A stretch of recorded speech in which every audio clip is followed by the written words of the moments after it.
Long Trail 2025, June. I am leaving in 4 days. I have a lot of gear to get packed and assimilate all to one place, and I'm going to go through it with you as I start to put things together. Starting with the backpack. So everybody knows Hyperlight. Everybody's seen this before. It's nothing special.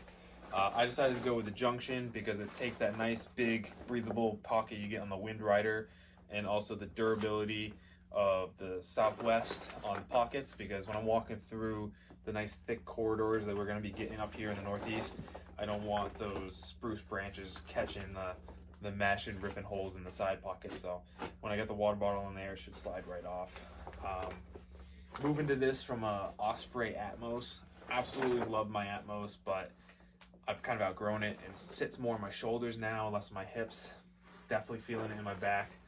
I don't want to sound old, but you can really feel it in the morning. So I moved this up to newer. Might fit me a little bit better, and I'm excited to see how it goes. I have not done any real hiking with this yet, so if it's a total disaster, we're gonna find out together. Moving on. Next most important thing besides your pack is going to be your shoes. So I have for the longest time rocked Salomon X Ultra 4 Gore-Tex. Absolutely loved them. I did the Prezi Traverse, I did the Pemi Loop, all in one day with those shoes. They worked really well. However, by the end of the day, I was definitely feeling that pinky toe rub that everybody describes. Summertime, they're great when it's like a wet, rainy trail, but otherwise my feet were sweating really bad and I was just running into issues. So, trying something completely different, a little out of my comfort zone, because like I said, haven't done anything besides those Salomons before. I moved to the Ultra Lone Peaks. 100% off of a recommendation from my friend Evan. Can't say no when the entire internet is behind him as well. However, what makes these ones special is these have the Vibram soles that come on the Lone Peak 9 Pluses, the REI only edition. So I went and I picked these up first week that they came out because I really like that Vibram sole idea, and we'll see how it goes. I'm liking the fact that it comes with, your Dirty Girl Gator attachments on the back and the front, so I don't have to worry about sticking Velcro on the back of my shoes like I did with the Salomons.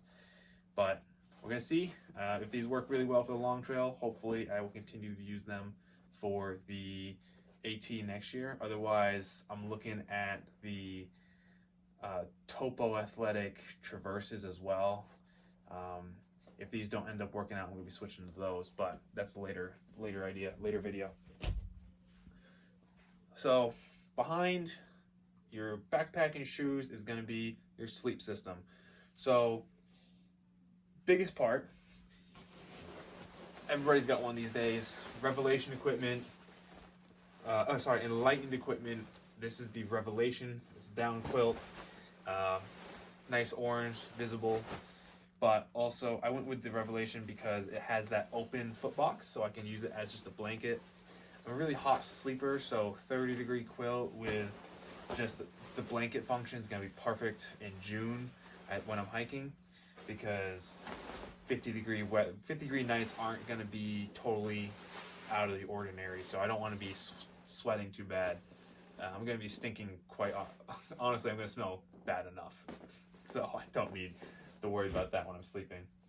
Super excited. Haven't taken that anywhere long distance yet, but I have used it a few times over the winter and it was amazing. I even slept on top of Kearsarge. I'll put a picture up here, hopefully, if I learn how to edit. And I spent the night, it was like a 28-degree night. I slept in a bivvy and I was toasty warm the whole night, right up until right before sunset, when it started to rain and my bivvy was not rainproof, so I got a little cold there. But overall, brilliant day, great pictures. Again, hopefully throwing some pictures up. Next part of the sleep system, my sleeping pad. So while Evan recommended I take the old Z-Rest, the accordion foam pads, my hips and my neck, my back. Honestly, I'm an old man. I can't do it. Had to go with the Thermarest Neo Air.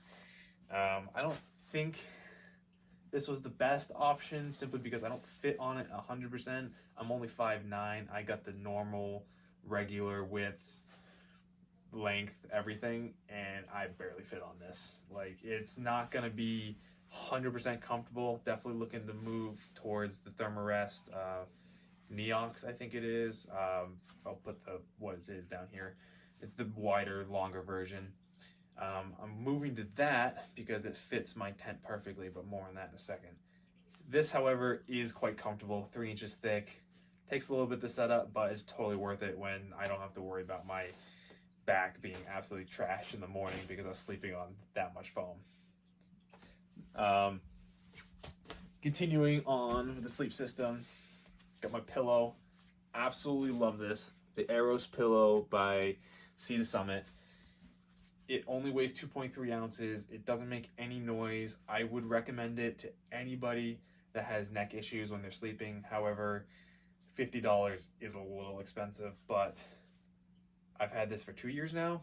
No problems whatsoever. It takes 2 seconds to set up, and it's soft. It's not like the other inflatable pillows where you hear that in the middle of the night, that scratching sound. Nice, quiet. Honestly, I would use this instead of my regular pillow if it wasn't so expensive. Another part of my sleep system is going to be this guy. Another recommendation by Evan. The Cocoon Mummy Silk Liner. 100% silk, adds 10 degrees in case I was talking total BS and it is going to be really cold and that quilt's not enough. This should come in handy. And maybe even on those like really warm nights and all I need is this, I'll sleep on my pad with this just to keep the bugs off of me, because I don't want any bugs to eat me alive when I'm sleeping.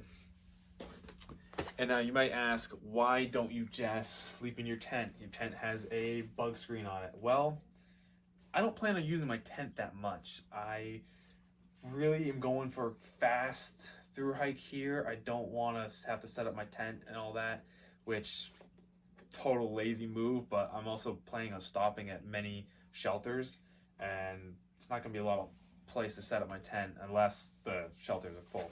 So I'm also bringing this. This is kind of a last minute decision because I heard the bugs are really bad right now.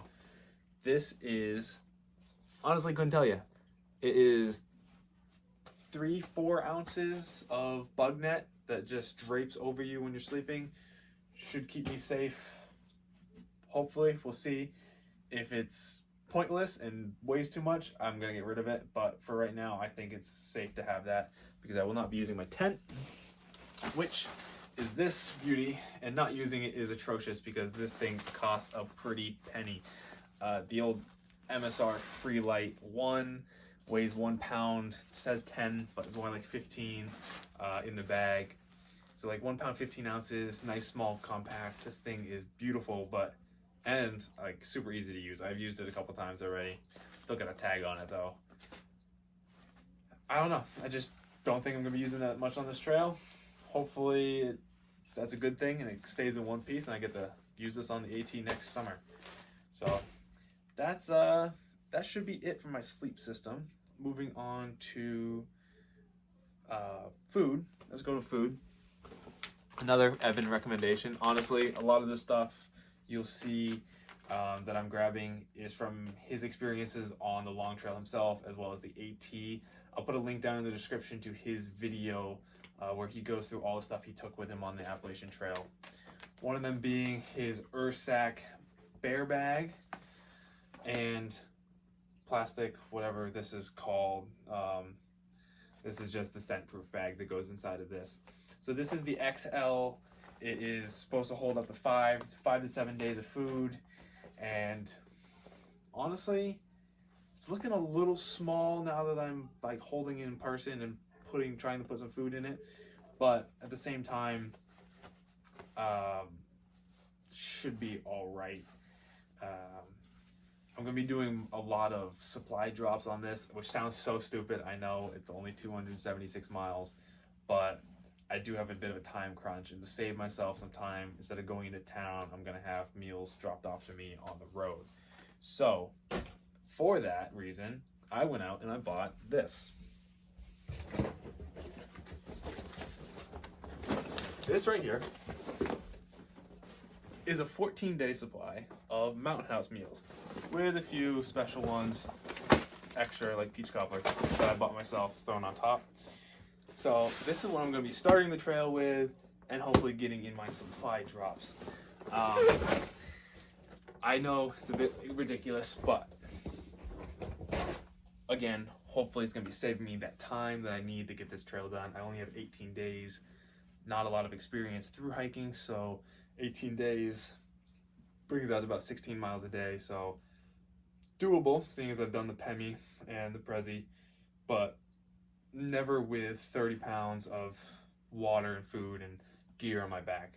Granted, I don't think this is going to come out to 30 pounds, but just to be safe.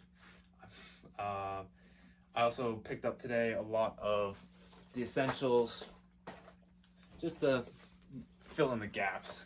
Liquid IV, Stinger waffles, Cliff Bars, Pop-Tarts. Come on, Pop-Tarts are just the GOAT. You can't go wrong with Pop-Tarts. And a little bit of dessert on the side, oatmeal cream pies, Little Debbie's. Again, can't go wrong with these. One of the all-time greatest hiking snacks. Maybe not for any other reason than they taste good. Like, they're not good for you. They don't give you any nutritional value. Don't think this is me telling you that this is a superfood. It is just really good. So yeah, that's it for food. Should be doing, for those Mountain House meals, I picked up this guy, the old Jetboil Stash. I really like the idea of it. Not so sure how I'm gonna like it actually working. Haven't used it yet, quite literally. I'm moving from the Jetboil Micro Mo. I've had it for 4.5 years. The electric starter went on it 2 weeks into me owning it, but other than that, for the last 4 years, it's been phenomenal. It's just getting really old and gunked up, and it was time to move on to something new. And all in one, pot, burner, fuel, got a handle too to pour out of. I think that's going to be perfect. It's going to do me quite well for the dehydrated meals that I'm taking. And in case I do end up eating anything in this itself, I got a spoon instead of a spork, so I'll be able to scrape out the inside really easily. Everybody's seen one of these. This is just the Tokes titanium spoon. Pretty useful. To light it, I'm just bringing your old Bic lighter. Other than that, pretty standard. Going along with that, I guess, water. I am going to be going with a little bit more unconventional, not your smart water bottles, but I'm going to be bringing a 48-ounce Nalgene and a 36-ounce Nalgene. Both going to be in the outside of my pack, obviously. Super easy. And again, not going with the Sawyer Squeeze on the smart water bottles, but instead I'm going to be going with the Katadyn Be Free. I had a Sawyer Squeeze, worked great until it didn't. I didn't take care of it for a couple days, and it started to smell really bad, and all the water that goes through it tastes terrible. Anybody that's had a Sawyer Squeeze can probably tell you that that's happened to them at some point, and it's as simple as you're not backwashing it. Granted, that's totally on me. I'm not bashing on the Sawyer Squeeze. Great system, but this is a lot easier to clean, a lot more simple, and for somebody like me that totally forgets to do something like backwashing your filter, just being able to unscrew it and shake it off in the water, just perfect. So yeah, this is going to live most of its life squished up, but it'll be filling up my Nalgene's whenever I come across the water source. Yes. Moving on, just going to hit a couple little miscellaneous things real quick. Black Diamond headlamp, Spot 400. I had a Storm 450, and it just stopped working on me. I think a little bit of water got into it, because I bashed up against a rock or something when I was caving up. So yeah, whatever, just moved on to a new one. Works great so far, hopefully stays that way. Picked up a lot of extra batteries today that I'm going to carry with me probably the whole way, just so I have enough. Another random thing, Poop Scoop, little dirt saw deuce number 2, little guy. Don't know how useful it's gonna be, but gonna try it.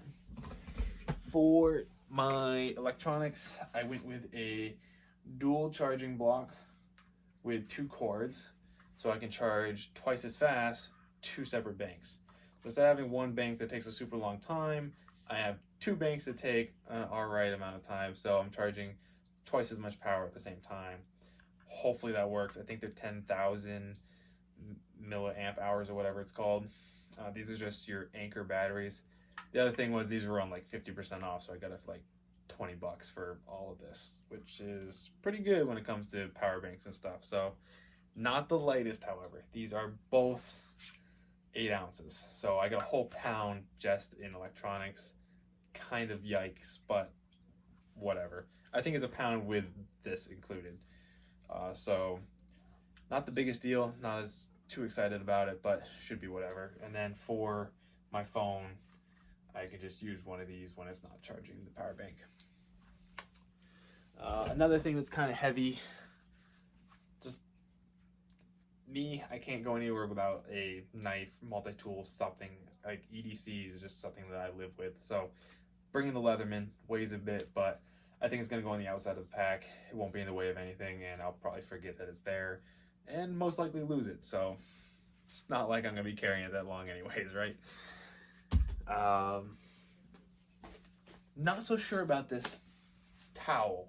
This is just your Wise Owl microfiber towel. I'm going to lose the bag, obviously, but I had to get this when I went to the Caribbean last year. I was going for a school trip, and I had to fit a towel in my carry-on because we weren't allowed to have checked bags, and I had to also have a week's worth of clothes. So I went with the nice ultra light, ultra small. Well, not ultra small. I got the big one because why not? These microfiber towels also dry really quickly, so it's super nice. But you might be wondering, why would you need to carry all this extra weight for no reason? Well, another thing that probably I'm gonna grow out of as I become more of a thru hiker, soap. I plan on taking a bath every once in a while because I'm new to this thru hiking thing. I'm not used to smelling like piss the whole way. Excuse my language.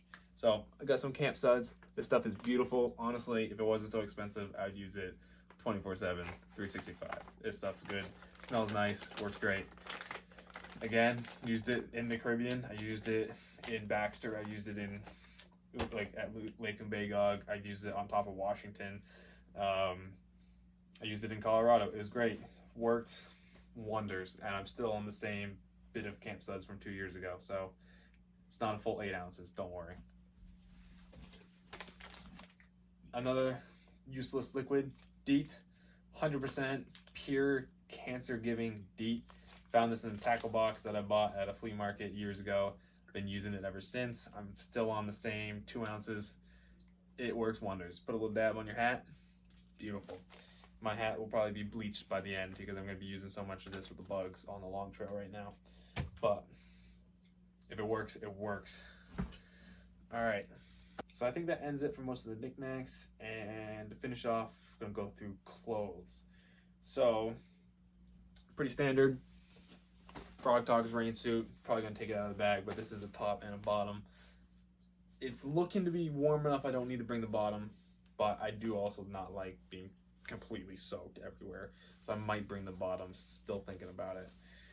We'll see how fast I lose them though. Next bit, standard. Oh, bug net again. Parents got me this, told me to bring it. Why not? It weighs absolutely nothing.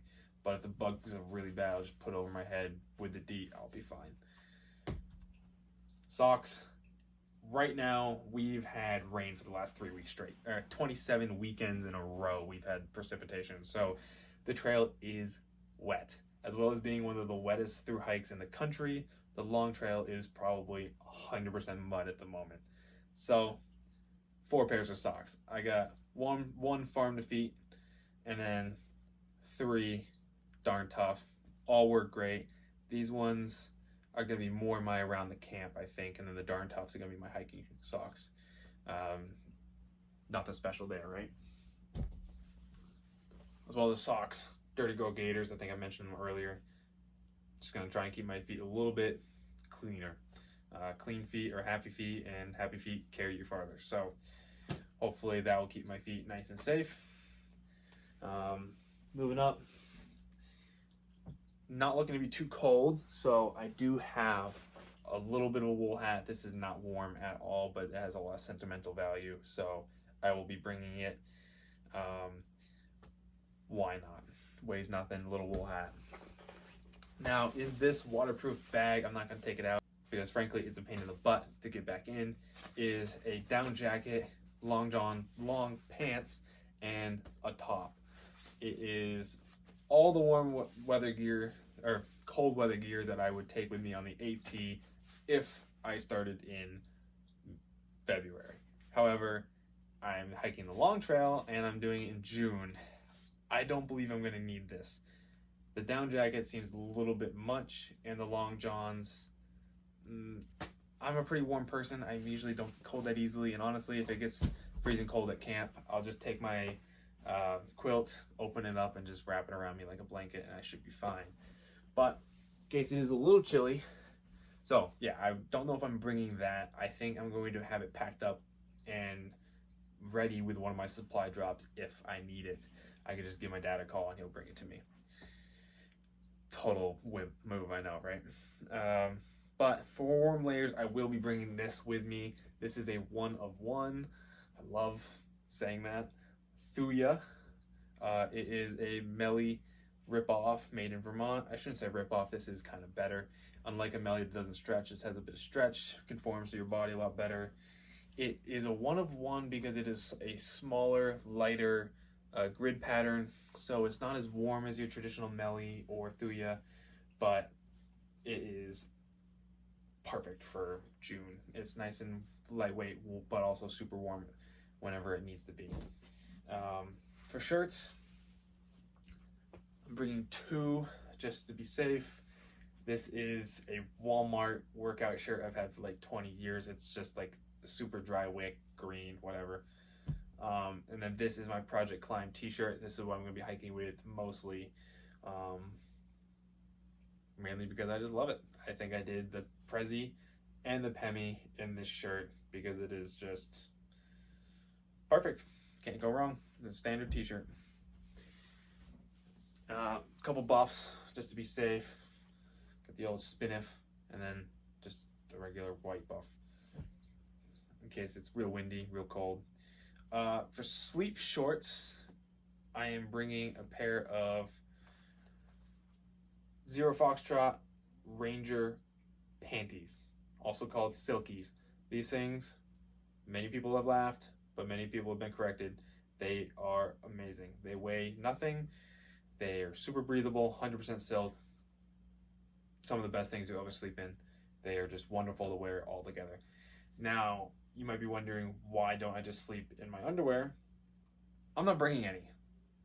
Hold that thought. Sounds crazy, but hear me out. Instead of underwear, I picked up 2 pairs of NFQ shorts. NFQ stands for, and well, it's great mentality. It is a great company as well, and they claim it to be the best shorts in the world, and honestly, I'm gonna have to agree with them. They have their own liner inside of them, so this is just like your pair of nice spandex mesh boxers. However, it's hard to see, but they're see-through. Super lightweight, super breathable. Like, the material itself is soft and dry wicking, and it dries out really quickly.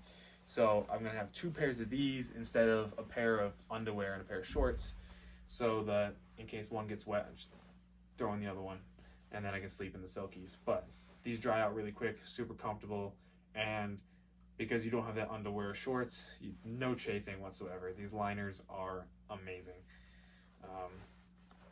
Yeah, keeping my clothes a little bit bulkier because these are a little bit bigger shorts and not as light as your I forget the name, but they're your running shorts, but they are more comfortable and altogether just better. So we'll see how that goes. Again, if that's a bad idea, a little bit different than most people on the trail. If it turns out to be a bad idea, I'll just get something else brought up to me, but should be good. For my hat, I'm going to be just wearing my Mount Washington souvenir hat that I bought up there at Pinkham Notch 2 years ago when I was hiking Washington with my class. I like it because it's the only hat I have that has like a nice lightweight mesh back to it. Don't need too much sun protection on the long trail because it's so enclosed the whole way, so that should be good. Other knickknacks I'm gonna be bringing, I've got my Write in the Rain journal. Just gonna be doing a little daily vlog style journal, how I'm feeling each day, maybe a little rosebud thorn, what I liked, what I didn't like, and what I'm looking forward to. With that, I'm going to be bringing a couple pencils and my pen, my Write in the Rain pen, that is, and a pencil sharpener. So that should be pretty nifty. Also, ever since I went to Finland a couple years ago, I've been keeping a list of birds that I see on each trip. Hearing them doesn't count for all these people that think that it does. So you have to actually see it. And I'm going to keep a little list and see how many I get to by the end. Also here, just a little packing list so I can see what I've got before I go. Hopefully I won't forget anything because I've wrote it. Hopefully I won't forget anything because I wrote it all down. As far as knickknacks go, that should be it. Final thing before close is first aid kit. Not probably what you're used to seeing for a thru hiker's first aid kit. It is pretty big. I'm bringing 3 rolls of gauze that are each 4 feet long, bunch of big sterile pads, Neosporin, alcohol wipes. Like, this is a pretty comprehensive kit. It even has a SAM splint in here, so it weighs a little bit having the SAM splint. Also, this right here is a whole roll of moleskin, so that Leatherman will come in handy cutting out the moleskin as well. But I like to be prepared. Goes with the whole EDC thing. And honestly, if I come across somebody that needs help and I'm not able to give it, I'm going to feel really bad. So I want to be able to help myself, but also others that I see in case of any catastrophe that may happen. Always be prepared, right? So that should do it. Oh, actually, on the same topic of first aid, this guy. This is a little 1.5 inch cork ball. Another recommendation by Evan, but also I've seen a lot of people talking about these recently, and I think this is going to change my hike because I'm doing it so fast, because I'm putting on a lot of miles on a body that's not used to it. I'm expecting a lot of problems. When I did the Pemi Loop, I had 0 training. I did 32.5 miles in one day and my knee was shot. I thought I tore my meniscus or my ACL. I thought I was absolutely ruined for the rest of the year. Luckily, it turned out to just be a tight IT band, so all I have to do is stretch that every once in a while. But to avoid any easily avoidable problems, I'm going to be taking this, doing a lot of stretching and a lot of massaging each day just to keep on top of things. So hopefully that will keep me going, even when my body is telling me to stop. So yeah, that should do it for the knickknacks. All right, so that is all the gear I'm taking for my backpack, quilt, tent, sleeping pad, sleep system, food, what I plan on bringing for food, my jet boil, my water filtration, and clothes. A lot of it is stuff anybody that's gone hiking or through hiking has seen before, but I do think I'm a little bit different in a few ways, specifically those shorts. I don't think I've ever seen anybody do a through hike in those shorts, so I am really excited to see how it goes. I think it's going to be phenomenal. Another thing that's a little bit different is definitely my charging system's not very optimized, I would say, but hey, we ball on a budget. Works. Also, not planning on using my tent. That might sound a little strange to some people, but it's the truth, and well, we'll see how it goes. Oh, And I think taking baths and using a towel is definitely something I'm going to hopefully outgrow. But for right now, I want to stay clean and stay comfortable. So I'm going to start the trail with that, and I'll let you know how it goes. Other than that, yeah, I'm super excited. I start the trail in 4 days. I get 3 more days of work, and then I am gone for 18 days. Hopefully, everything goes smooth, but I'm going to bring you guys along with me and let you know how it goes. And by the time this video comes out, I've already finished. So anybody watching this knows me, and they already know how it goes. So yeah, you're either laughing right now at my decisions, or you're indifferent because it worked out perfectly fine. So super excited, and I'm going to see you guys in the future. Thank you.